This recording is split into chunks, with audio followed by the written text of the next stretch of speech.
Welcome to Health Coach for Women, a podcast where we explore alternative and holistic solutions to better health and wellness through intentional living. Now, here's your host, Marsha Roopchand-Walker.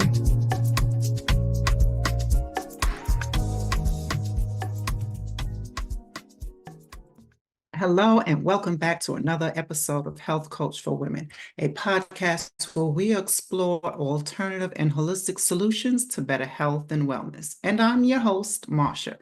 Now, before we get started, I'd like for you to go ahead and hit that like button, share, and subscribe. And of course, you know, I love starting out with quotes, so I do have a quote for you. There are some people who seem angry and continuously look for conflict. Walk away. The battle they are fighting isn't with you, it is with themselves. How many of you can relate to this? How many of you can relate to that? I know I can. So that's what I want to talk about today. Today, I'm talking about how to handle displaced anger, effective strategies for peaceful resolution. All right. So this is what I want to talk about today. Of course, there was a situation that occurred, very minor, but it led me into talking about this topic. So what is displaced anger? Well, displaced anger or misplaced anger, same thing. It is basically when someone directs their anger and frustration to the wrong person, right? I'm sure many of you have experienced that, or maybe you have done it yourself, right? Where maybe at work you had a rough time at work and you come home and you may have taken it out on your spouse or your children or whatever, right? Or it's happened to you. Maybe your spouse came in, took out their hard day at work and took it out on you, right? Either way it goes, that is what is considered misplaced or displaced anger, right? So what are some causes for misplaced or displaced anger? What are some causes? What are some triggers, right? Maybe stress at work, right? Maybe some stressful events that's occurred in a person's life, right? Maybe it's been a stressful, busy week, right? It's not justified, right? It's definitely not justified, but we know that, hey, life happens, people are human, and they don't always make the right choices, and they don't always do the right thing, right? That is the part of the human experience. And so this is what happens. So how do we recognize that? Well, it's easy when it's happening to you, right? To notice when the anger is being displaced, right? When it's happening to you, right? You're like someone, maybe you ask a simple question and a person chews your head off. You're like, well, where did that come from? Right? You know, like I just asked a simple question, where did that come from? So little things like that, you can notice it when it is happening to you. But how do you notice it when you're doing it to other people? How do you notice misplaced anger when you're doing it to other people? Well, you may not notice, right? You may not even be aware that you're doing it. Maybe after you calm down and your frustration and your stress level has calmed down, maybe then you can, if you're the type of person to reflect, right? To reflect back on what happened, you can maybe catch it and say, oh, you know what? You know, maybe that shouldn't have been said that way. Maybe I shouldn't have answered in that way. And you apologize to the person, right? And that's the adult thing to do. That's the mature thing to do, to notice when you've done something wrong, incorrectly, to rectify and resolve it in a peaceful way and by apologizing, right? And it's not what you say, it's how you say it, right? And that all makes the difference as well. So you have to be able to recognize it when it is you doing it to someone else. And maybe if you don't recognize it, maybe that person will bring it to your attention, right? A person can bring it to your attention and let you know, hey, I thought maybe that other person may give you a chance to calm down because they see that you're maybe not your normal self. And they'll come back to you later and say, hey, what was up with that earlier? You were acting rather weird. I just asked a simple question and you basically chewed my head off. And at that point, you can say, hey, I apologize. I had a rough day at work. It's definitely not your fault. And I was wrong for doing that. And I apologize. Accept my apology. Forgive me, whatever. And you move on, right? You don't hold on to things and dwell in it. You don't dwell in the negativity, right? You don't hold on, you move past it. And that's the proper way that you would go about that. But what if it is you that is doing the displaced anger? Well, if someone brings it to your attention, you should acknowledge it, right? You should be aware of it and don't be in denial. Acknowledge what you've done or what you've said, right? And rectify it. Rectify it with an apology and maybe talk about it, Don't be afraid to talk about how your day was at work.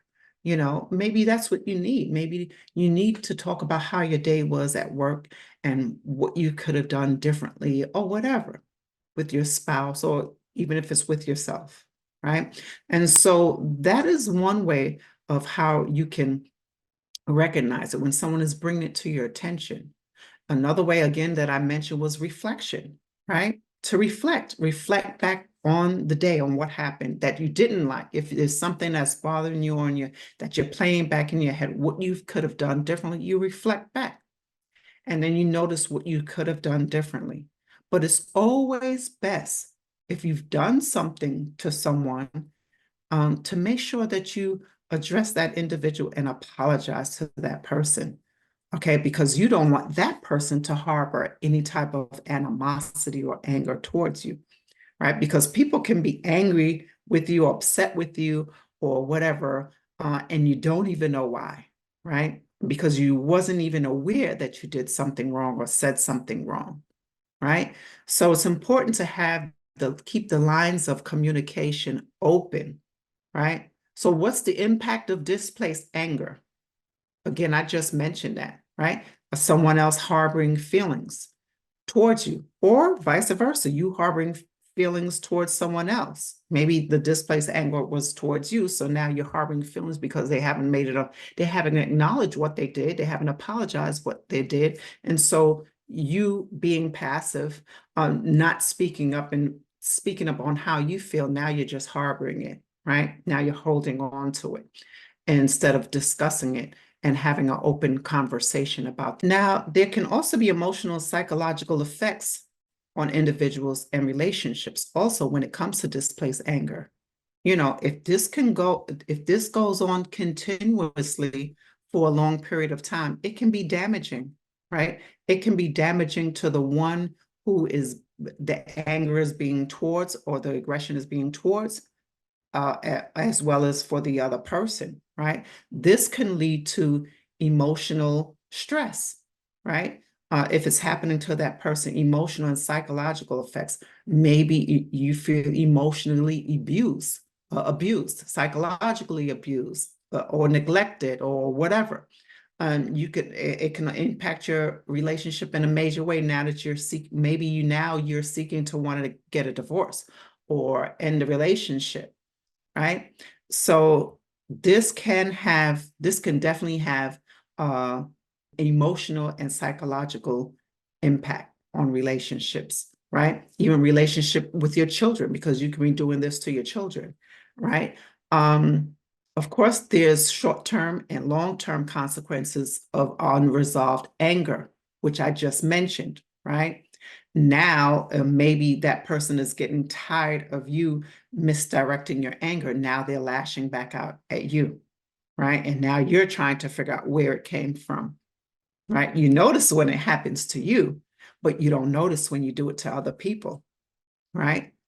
There's sometimes people are like that. They notice when it's happening to them, but they don't notice when they're doing it to other people, right? So there can be, again, consequences short-term as well as long-term, maybe ending a relationship, which I already went over, right? So we need to identify the root cause. We need to identify the root cause of someone's displaced anger. Where is it stemming from? What is the issue? When are you most angry? When do you find yourself most angry and frustrated? When does that other person find themselves most frustrated and angry? Right? We need to get to the root cause of that. And when we get to the root cause of that, we need to find out and discover ways and techniques of how we can resolve that.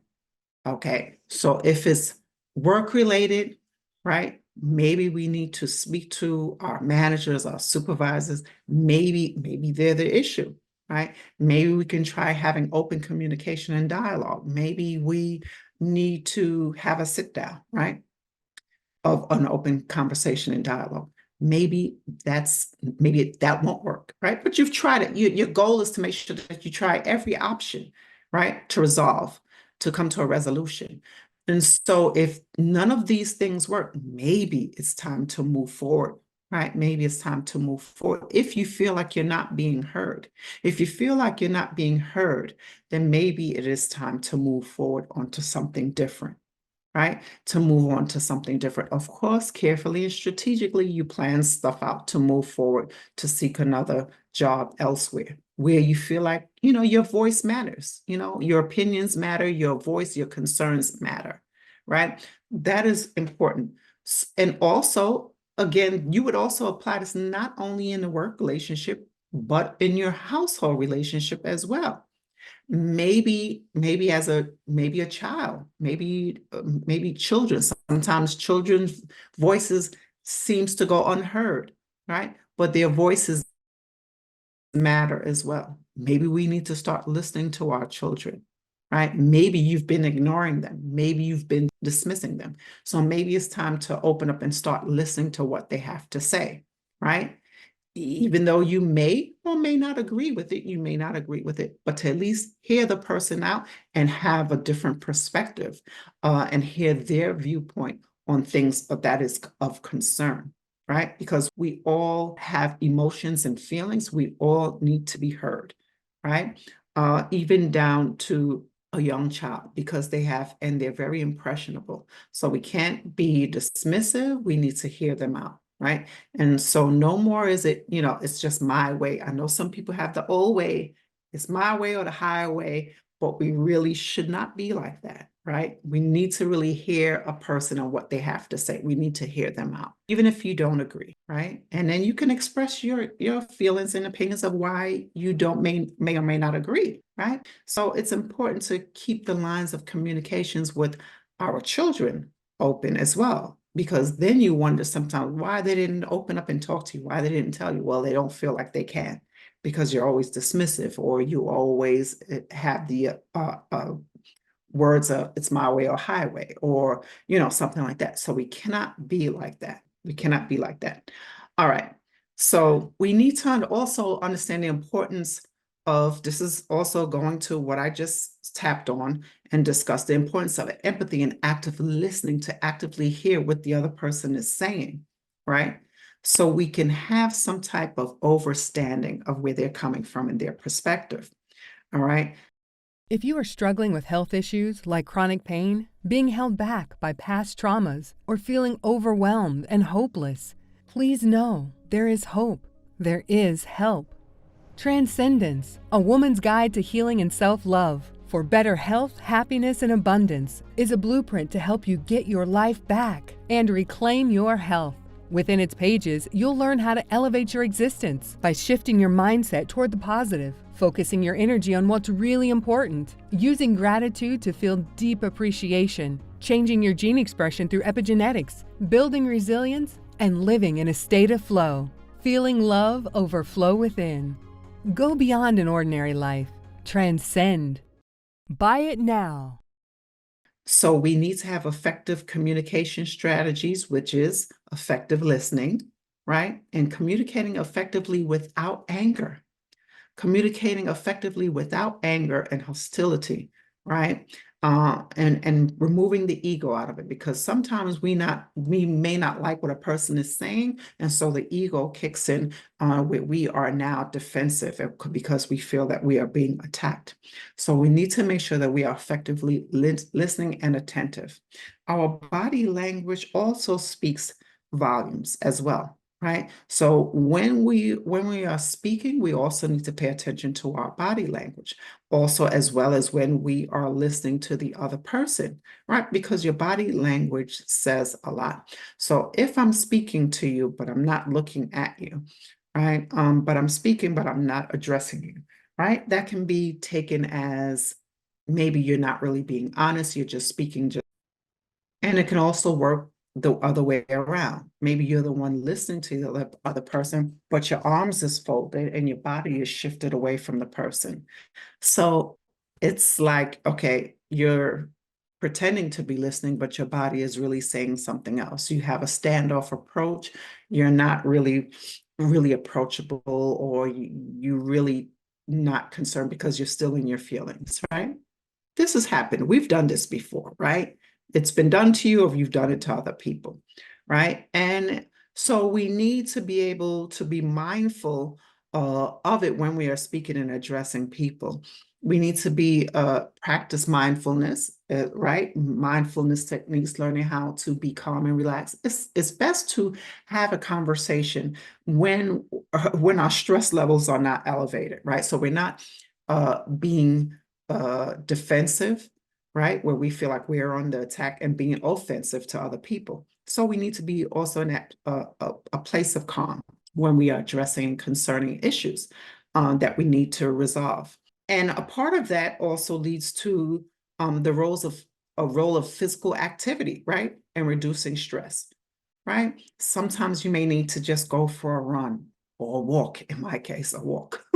Okay, so sometimes you may need to go out and get that fresh air, walk it off. Like they say, when people sometimes you get angry, you go outside, you get fresh air, you take a walk, you clear your head, you clear your mind, and you're in a better state, right? What are some conflict resolution skills? What are some of those, right? Well, we talked about that, right? The mindfulness, taking a walk, active listening, effective communication, all of these things plays a part. Paying attention to our body language, right? Our tone, right? Sometimes our tone can be an issue, right? Sometimes it's not what you say at all, but and how you say it. And the response of, that's just who I am. That's just the way I am. That's not a good enough excuse. That's who you are, but it doesn't make it right, right? That's just because that's the way you talk. That's the way I am. That's who I am. It doesn't make it right. If you are concerned and really care for what the other person is telling you, and they're telling you that your tone is a bit harsh, you need to listen, right? You need to listen.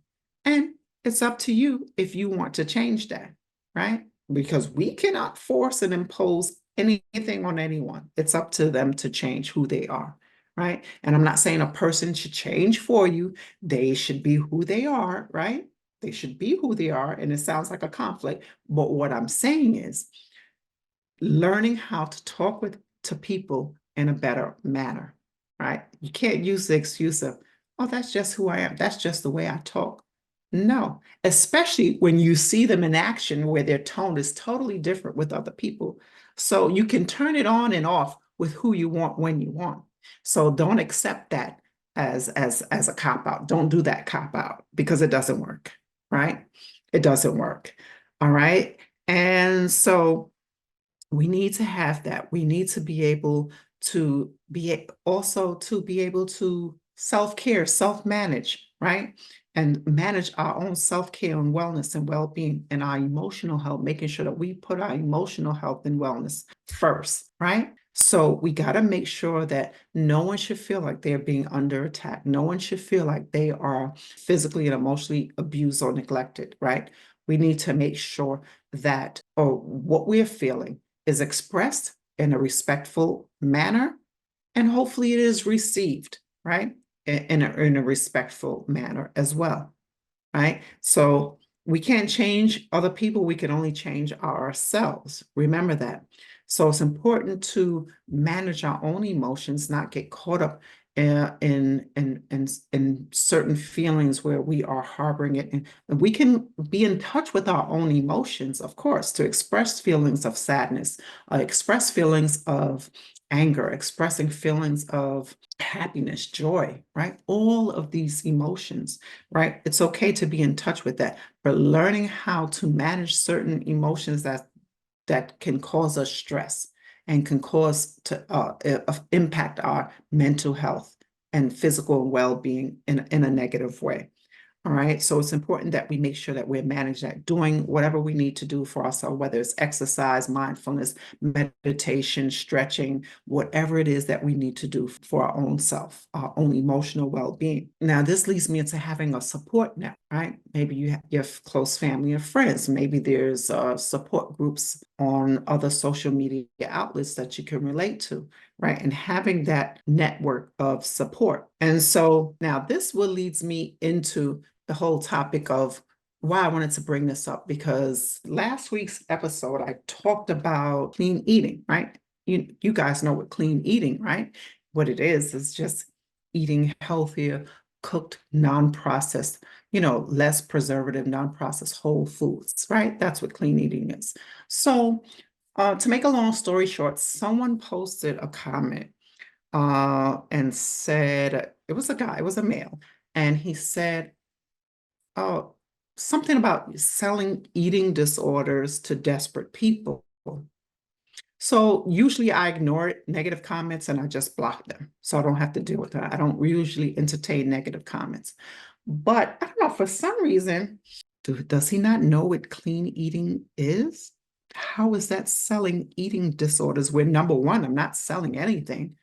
How does that relate to eating disorders? Does he even know what this eating orders are? Right? Does he even know? So it piqued my curiosity. So I went to his page, right? So I went to his page and I took a look. And on his page, he looks in the face, he looks like he's a little heavy set or whatever. And I read some of his videos, and he talks about loneliness and mental health and things like that. And so I realized that his issue wasn't with me at all. His issue was with himself, right? After looking at his page, I said, okay, because I don't frown or don't make fun of people with mental health issues. I think it's a serious issue, and people need to seek professional help if need be, right?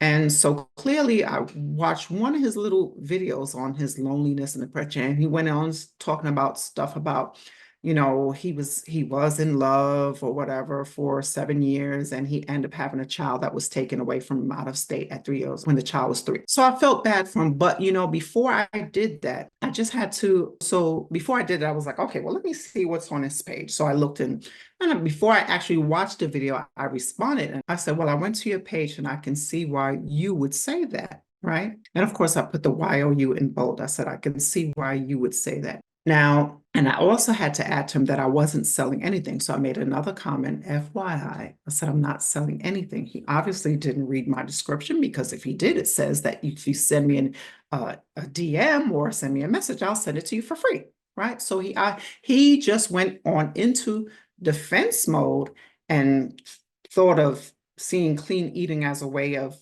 selling to desperate people. Again, the issue was not with me, it was with himself. Maybe he battles comfort eating, emotional eating, right? Maybe that is one of his issues, because he does deal with depression, right? He does deal with depression. After seeing his video, I really did wanted to reach out to him and say more, but I didn't want to offend him. And I didn't want to, because sometimes people don't want to hear the truth, right? Sometimes people don't want to hear the truth. And like I said, normally I don't even dwell on those things. I'm like, whatever, just delete it and block them. But I said, okay, well, I actually felt for him. I actually felt bad for him that he's feeling that way about himself.